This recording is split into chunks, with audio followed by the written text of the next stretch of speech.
09644500500 নাম্বারে। ফেসবুকেও কমেন্ট করতে পারেন facebook.com/peoplesradio.fm, facebook.com/peoplesradio.fm। অনলাইনে শুনতে পারেন peoplesradiolimited.com এখানে। গুগল প্লে স্টোর থেকেও পিপলস রেডিও অ্যাপ ডাউনলোড করে শুনতে পারবেন। এরপরে আমরা যে হাদিস নিয়ে আলোচনা করব সেটা হচ্ছে হত্যাকারী কোনো মুসলিমকে কোনো কাফির হত্যার পরিবর্তে কেসাস হিসেবে হত্যা করা যাবে না। হত্যাকারী কোনো মুসলিমকে কোনো কাফির হত্যার পরিবর্তে কেসাস হিসেবে হত্যা করা যাবে না, বরং তাকে হত্যার পরিবর্তে দিয়ত দিতে হবে, রক্তপান দিতে হবে, ক্ষতিপূরণ দিতে হবে। রাসূলুল্লাহ সাল্লাল্লাহু আলাইহি ওয়াসাল্লাম বলছেন, লা ইউকতালু মুসলিমুন বিকাফিরিন, লা ইউকতালু মুসলিমুন বিকাফিরিন। কোনো মুসলিমকে কাফিরের পরিবর্তে হত্যা করা যাবে না, কোনো মুসলিমকে কাফিরের পরিবর্তে হত্যা করা যাবে না। সহিহ বুখারী 111, সহিহ বুখারী 111। হত্যাকারী যে কোনো পুরুষকে যে কোনো মহিলা হত্যার পরিবর্তে হত্যা করা যাবে। হত্যাকারী যে কোনো পুরুষকে যে কোনো মহিলা হত্যার পরিবর্তে হত্যা করা যাবে। অনুরূপভাবে হত্যাকারী ব্যক্তি যেভাবে হত্যাকৃত ব্যক্তিকে হত্যা করেছে ঠিক সেভাবেই হত্যাকারীকে হত্যা করা হবে, যেভাবে হত্যা করে সেভাবেই হত্যা করা হবে। আনাস রাদিয়াল্লাহু আনহু তিনি বলছেন, ইন্না ইয়াহুদিয়্যা রাদ্দা রাসা জারিয়াতিন বাইনা হাজারাইন। জনক ইহুদি ব্যক্তি দুটি পাথরের মাঝে এক আনসারী মেয়ের মাথা রেখে তা পিষে দিলে মেয়েটিকে জিজ্ঞাসা করা হয়, কে সে ব্যক্তি যে তোমার সাথে এমন ব্যবহার করলো? অমুক না অমুক। একে একে অনেকের নাম তার সামনে উল্লেখ করা হয়। সবশেষে তার সামনে ইহুদির নাম উল্লেখ করা হলে সে মাথা দিয়ে ইশারা করে জিজ্ঞাসাকারীর প্রতি সমর্থন জানায় এবং ইহুদিটিকে পাকড়াও করা হলে সে তা স্বীকারও করে। তখন রাসূলুল্লাহ সাল্লাল্লাহু আলাইহি ওয়াসাল্লাম অনুরূপভাবে তার মাথা পিষে দেওয়ার আদেশ জারি করেন। ফাআমারা বিহিন নবী সাল্লাল্লাহু আলাইহি ওয়াসাল্লাম ফারুদ্দাহ রাসুহু বাইনা হাজারাইন, এবং তার আদেশ যথোচিত কার্যকরী করা হয়েছে। সহিহ বুখারী 2413, সহিহ বুখারী 2413। হত্যাকারী ছাড়া অন্য কাউকে কারোর হত্যার পরিবর্তে হত্যা করা যাবে না। হত্যাকারী ছাড়া অন্য কাউকে কারো হত্যার পরিবর্তে হত্যা করা যাবে না। ওয়ালা তাকসিবু কুল্লু নাফসিন ইল্লা আলাইহা, ওয়ালা তাকসিবু কুল্লু নাফসিন ইল্লা আলাইহা, ওয়ালা তাজিরু ওয়াজিরাতু বিজরা উখরা, ওয়ালা তাজিরু ওয়াজিরাতু বিজরা উখরা। প্রত্যেক ব্যক্তি তার নিজ কৃতকর্মের জন্য দায়ী। প্রত্যেক ব্যক্তি তার নিজ কৃতকর্মের জন্য দায়ী। কেউ কারো পাপের বোঝা বহন করবে না, কেউ কারো কোনো বোঝা বহন করবে না। আনাম সূরা আনাম 164, সূরা আনাম 164। আসসালামু আলাইকুম। ওয়ালাইকুম আসসালাম। জি, আমার দুটি প্রশ্ন আছে। আমার প্রথম প্রশ্ন হলো যে এখানে যেটা হাদিস আমরা পাই যে ইমাম যখন আমিন বলে তখন মুক্তারে আমিন বলুক, তাহলে মানে পূর্বের গুনাহ মাফ করা হয়। সেখানে যদি ইমাম আমিন না বলে সেখানে মুক্তাদি বলতে পারবে কিনা, বলতে পারবে কিনা এটা জানাবেন। আর যদি জানি যে হত্যার ক্ষেত্রে যদি সমপরিমাণ প্রতিশোধ নেওয়া, তো যদি অথবা ক্ষমা করে দেওয়া, তো যদি 10 জন মিলে একজনকে হত্যা করে সেখানে মাসালাটা কি হবে?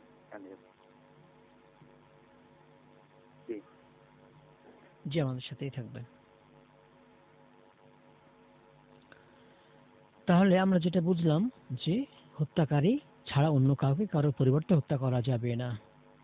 আল্লাহ তাআলা আরো বলছেন, ওমান কুতিলা মাজলুমান ফাকাদ জাআলনা লিওয়ালিহি সুলতানা ফালা ইউসরিফ ফিল কতল ইন্নাহু কানা মানসুরা। কাউকে অন্যায়ভাবে হত্যা করা হলে তার ওয়ারিসকে আমি আল্লাহ কিসাস গ্রহণের অধিকার দিয়ে থাকি। তাই হত্যার পরিবর্তে হত্যার ব্যাপারে সেজন্য বাড়াবাড়ি না করে। ফালা ইউসরিফ ফিল কতল ইন্নাহু কানা মানসুরা। যেমন হত্যাকারীর পরিবর্তে অন্য নির্দোষকে হত্যাকারীর সঙ্গে অন্য নিরপরাধকে হত্যা করা, অথবা হত্যাকারীকে অমানবিকভাবে হত্যা করা। কারণ তার এই কথা জেনে রাখা উচিত যে কিসাস নেয়ার ব্যাপারে তাকে অবশ্যই সাহায্য করা হবে। সূরা বানী ইসরাঈল আয়াত নম্বর 33, ইন্নাহু কানা মানসুরা। আসসালামু আলাইকুম, বলুন। জি, প্রশ্ন করবেন। ওয়ালাইকুম আসসালাম রাহমাতুল্লাহ। জি, বলুন। ভালো আছেন? আলহামদুলিল্লাহ। হ্যাঁ বলেন। হ্যাঁ শুনতে পাচ্ছি, বলেন। আচ্ছা, ওই আমরা তো আমরা গ্রহণ করতেছি, আমরা কি বললে পরিচয়টা দিব আর কি। যেমন সব কিছু যেমন মনে কর ধরি না, অনেক অনুষ্ঠানে যাই না, জন্মদিন সব কিছুর থেকে বাদ দিচ্ছি, আমরা এখন কি পরিচয় দিব বর্তমানে আমি। বুঝতে পেরেছি, আমাদের সাথেই থাকবেন। চলছে শরিয়া চেম্বার, সাথে আছে মাওলানা মাসুম বিল্লাহ বিন রেজা। সপ্তাহে 2 দিন থাকি, বুধবার বৃহস্পতিবার। বুধবার 2টা থেকে 3টা, বৃহস্পতিবার 3টা থেকে 4টা। আজ কথা বলছিলাম হত্যার শাস্তি নিয়ে। এ পর্যায়ে আমরা কয়েকটা প্রশ্নের জবাব দিই, তারপর ইনশাআল্লাহ আলোচনা করব। আসসালামু আলাইকুম, বলুন। ওয়ালাইকুম সালাম। জি, ভালো শুনতে পাচ্ছেন? জি জি বলেন। হ্যাঁ, আমার প্রশ্নটা হলো যে এখানে আমরা যেটা জানি যে ওই যে বাগান মানে পাতা এগুলো বিক্রি করা নিষেধ, আম বিক্রি করতে হবে মানে ফল। আমার প্রশ্ন হলো কেউ যদি মানে একটা জমি নাই, খালাস জমি নাই, সে খাইতেছে 5 বছরের জমি নিল, খাইতেছে, সে যে কোনো কিছু করতে পারবে কি? সেটা কি বাগান করে খেতে পারবে? আমার প্রশ্ন হলো জমিতে কিছু না, সাদা জমি নেবে, জমিতে কিছু লাগা নাই, জমি নিয়ে আমি 5 বছরের জন্য কন্ট্রাক্ট করে জমি নেবো, কিন্তু আমি যে কোনো জিনিস আবাদ করতে পারবো কিনা? জি, আমাদের সাথেই থাকবেন। এটা হাদিস আছে, রাসূলুল্লাহ সাল্লাল্লাহু আলাইহি ওয়াসাল্লাম বলছেন যে ইন্না আতান নাস আলাল্লাহি সালাসা, মানব জাতির মধ্য থেকে 3 ব্যক্তি আল্লাহ তাআলার সঙ্গে সবচেয়ে বেশি গাদ্দারি করে থাকে। তারা হচ্ছে মক্কা মদিনার হারাম এলাকায় কাউকে হত্যাকারী। যে ব্যক্তি হত্যাকারীর পরিবর্তে অন্য কাউকে হত্যা করে, এটা নিয়ে কথা বলছি আমরা। শত্রুতা বশত অন্যকে হত্যাকারী, যারা বর্বর যুগের নিয়ম ছিল, এটা মুসলিম আহমদ 179 দ্বিতীয় খণ্ড। রাসূলুল্লাহ সাল্লাল্লাহু আলাইহি ওয়াসাল্লামকে বিদায় হজের দিনে এ কথা বলতে শুনেছি। আমর বিন আহওয়াস রাদিয়াল্লাহু আনহু তিনি বলছেন, আলা আলা ইয়াজনি জানিন আলা আলা নাফসি ইল্লা আলা নাফসি ওয়ালা ইয়াজনি ওয়ালিদুন আলা ওয়ালাদি ওয়ালা মাউলুদুন আলা ওয়ালিদি। যে কোনো অপরাধী অপরাধের জন্য সে নিজে দায়ী, অন্য কেউ না। অতএব পিতার অপরাধের জন্য সন্তান দায়ী নয়, অনুরূপভাবে সন্তানের অপরাধের জন্য পিতাও দায়ী নন। সুনান ইবনে মাজাহ 2719।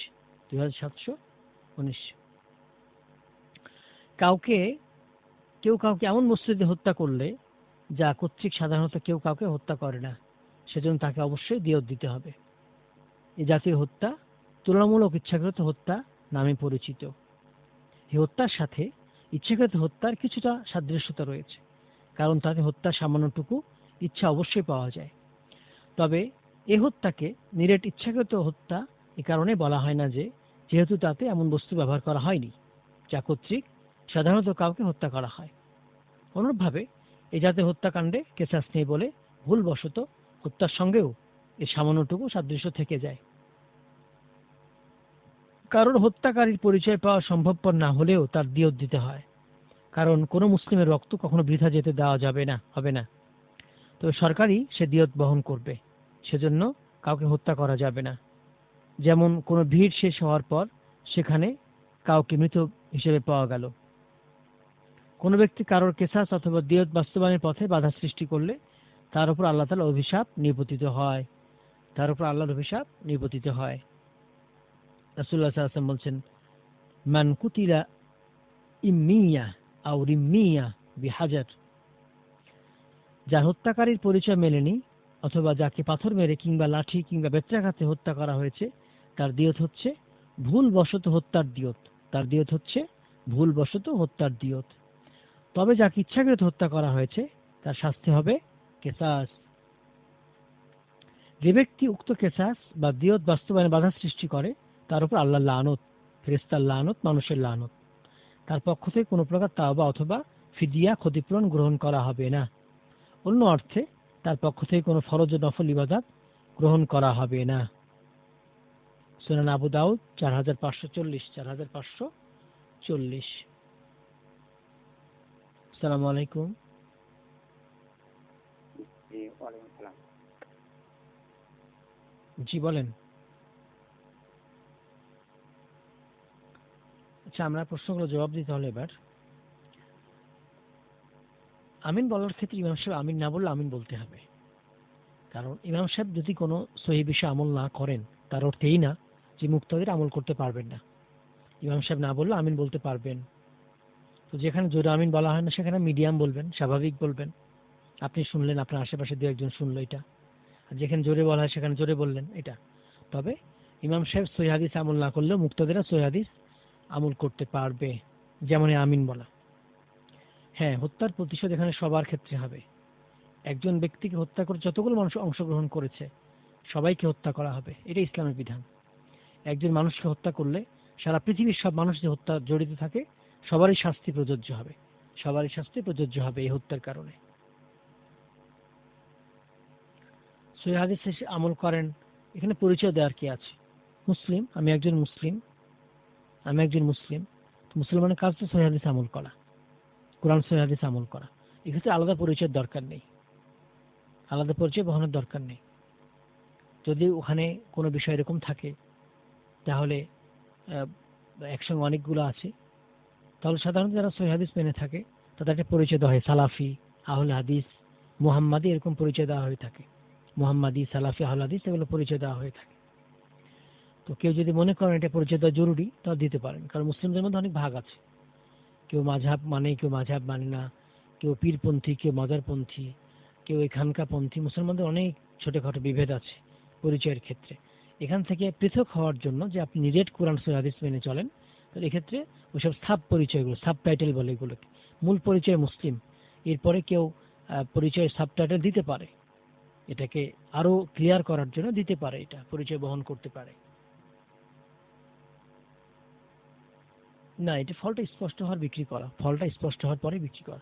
হ্যাঁ, জমির ক্ষেত্রে ওরকম চুক্তি থাকবে, জমির ক্ষেত্রে চুক্তি থাকবে যে আপনি 5 বছর নেবেন, কিন্তু কোন আবাদ করবেন এটা তো আপনার তার সাথে মালিকের চুক্তি থাকবে।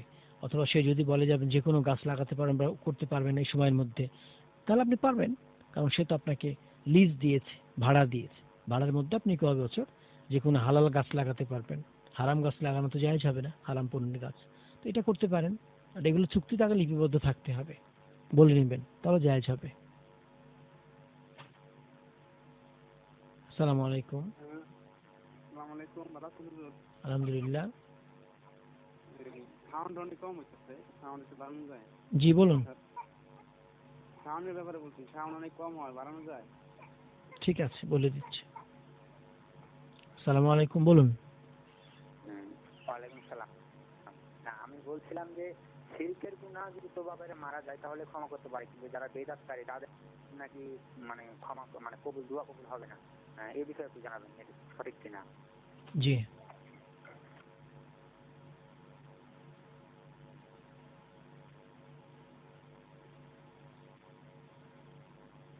চলছে শরিয়া চেম্বার, সাথে আছে মাওলানা মাসুম বিল্লাহ বিন রেজা। কথা বলছিলাম হত্যার ভয়াবহ শাস্তি নিয়ে। শিরকের ব্যাপার বিদাত একটু আলাদা। শিরক তো মানুষ পাপ মনে করে, তাওবা করবে। বিদাতকে মানুষ পাপই মনে করে না, এজন্য তাওবা নসিব হয় না, ক্ষমা হয় না। আপনি যদি কোনো কাজকে পাপ না মনে করেন তাহলে আপনি তো তাওবা করবেন না। হ্যাঁ, শিরক তো এটা অপরাধ, বড় পাপ, আকবরুল কাবাইর, এজন্য ক্ষমা চায়। কিন্তু বিদাতকে মানুষ দুই ভাগ করেছে, বিদাতে হাসানা, বিদাতে সাইয়া। এই ভাগটা হাদিস বিরোধী, এই ভাগটা হাদিস বিরোধী। কুল্লু বিদাতিন দালালা বা কুল্লু দালালাতিন ফিন্নার। প্রত্যেকটা বিদাত হচ্ছে পথভ্রষ্টতা, প্রত্যেকটা পথভ্রষ্টতা হচ্ছে জাহান্নাম। এই ভাগ সঠিক নয়। এখন কথা হচ্ছে বিদাতির কেন হবে না, ক্ষমা হবে না? ক্ষমা না হওয়ার কারণটা হচ্ছে সে তাওবাই করে না, সেটাকে ভালো কাজ মনে করে, পাপ মনে করে না। এখন আপনি যদি পাপ মনে না করেন তাহলে আপনি ক্ষমা চাইবেন না, তাহলে এইভাবে পাপটা থেকেই গেল, আপনি কিভাবে ক্ষমা পাবেন? আপনি কোনো পাপ করে ক্ষমা চাইলেন না, আল্লাহ তাআলা পাপ ক্ষমা করবেন না, আপনার ক্ষমা চাইতেই হবে। আর আপনি তো ক্ষমা চাচ্ছেন না, কারণ আপনি এটাকে পাপ মনে করছেন না। আপনি এটাকে পাপ মনে করছেন না বলেই আপনি ক্ষমা চাচ্ছেন না, এই জন্য বিদাতের ক্ষমাটা পায় না। বিদাতের ক্ষমা পায় না। আর বিদাতির দোয়া কবুল হয় না, এটা স্বাভাবিক। বিদাতির দোয়া, ইবাদত এগুলো কবুল হয় না। বিদাত থেকে ফিরে এসে তাওবা করতে হবে, তাওবা করে ইবাদত করতে হবে। বিদাত থেকে ফিরে এসেই তাওবা করতে হবে, ইবাদত করতে হবে, এইটা। আর বিদাতকে বিদাত মনে করে আল্লাহর কাছে ক্ষমা চাইতে হবে, এখান থেকে ফিরে আসতে হবে। আল্লাহ আলাম। আমরা আজকে অনুষ্ঠান এখানে শেষ করব ইনশাআল্লাহ। আমরা আজকে হত্যার শাস্তির অনেক কিছু জানতে পেরেছি। আরো ডিটেল আলোচনা ইনশাআল্লাহ আমরা পরে আবারও করব। হত্যার শাস্তি নিয়ে জানতে পেরেছি যে কিসাস, হত্যার পরিবর্তে হত্যা, এটা কেউ কাউকে হত্যা করলে। This is 4 p.m. Getting tired.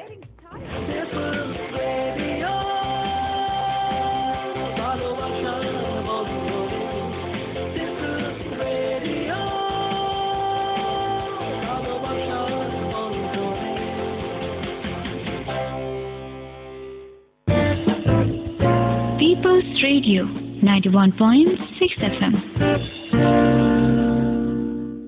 لبيك اللهم لبيك لبيك لا شريك لك لبيك إن الحمد والنعمة لك والملك لا شريك لك لبيك لبيك لبيك لبيك لبيك لبيك লব্বাইক লব্বাইক কত হাজি মদিনার পথ ধরেছে কাতারে কাতার আমরাও তাদের মতো যেতে চাই একবার নবীর সে রওজায় সুখের ঠিকানায় আমরাও সালাম দেব লাখো কোটি বার ও গো প্রভু আমাদের এই